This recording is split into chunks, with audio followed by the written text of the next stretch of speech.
তোমার মাকে এই 3টি কথা কখনোই বলবে না, না হলে সারা জীবন পস্তাতে হবে।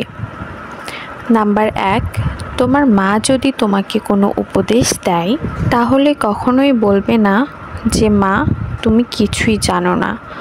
একটা কথা সবসময় মনে রাখবে, যখন তুমি কিছুই জানতে না তখন তোমার মা তোমাকে কথা বলা শিখিয়েছে। পৃথিবীতে সবচেয়ে বেশি অভিজ্ঞতা একমাত্র মায়েরই থাকে, তাই মাকে কখনো বলবে না যে তুমি কিছুই জানো না।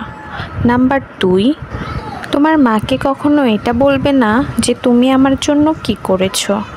তোমার যদি মনে হয় তোমার মা তোমার জন্য কিছুই করেনি, তাহলে সেই রাতগুলোর কথা ভেবে দেখো। যখন তুমি অসুস্থ ছিলে তখন সারা রাত জেগে তোমার মা তোমার পাশে বসেছিল, তোমাকে সুস্থ করে তুলেছিল। নাম্বার 3, মাকে কখনো এটা বলবে না যে আমাকে একা ছেড়ে দাও, কারণ এমন একটা দিন আসবে যেই দিন তোমার মা সত্যিই তোমাকে একা ছেড়ে দেবে। সেদিন তোমার ইচ্ছা হবে মায়ের সাথে কথা বলতে, কিন্তু চাইলেও মায়ের সাথে কথা বলতে পারবে না। তাই সময় থাকতে মাকে ভালোবাসো, মার সাথে কথা বলো, মার সাথে সময় কাটাও। পৃথিবীতে মায়ের থেকে আপনার কেউ হয় না।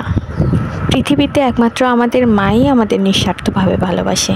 তাই মাকে কখনো কটু কথা বলে কষ্ট দিও না। আমার ভিডিওটা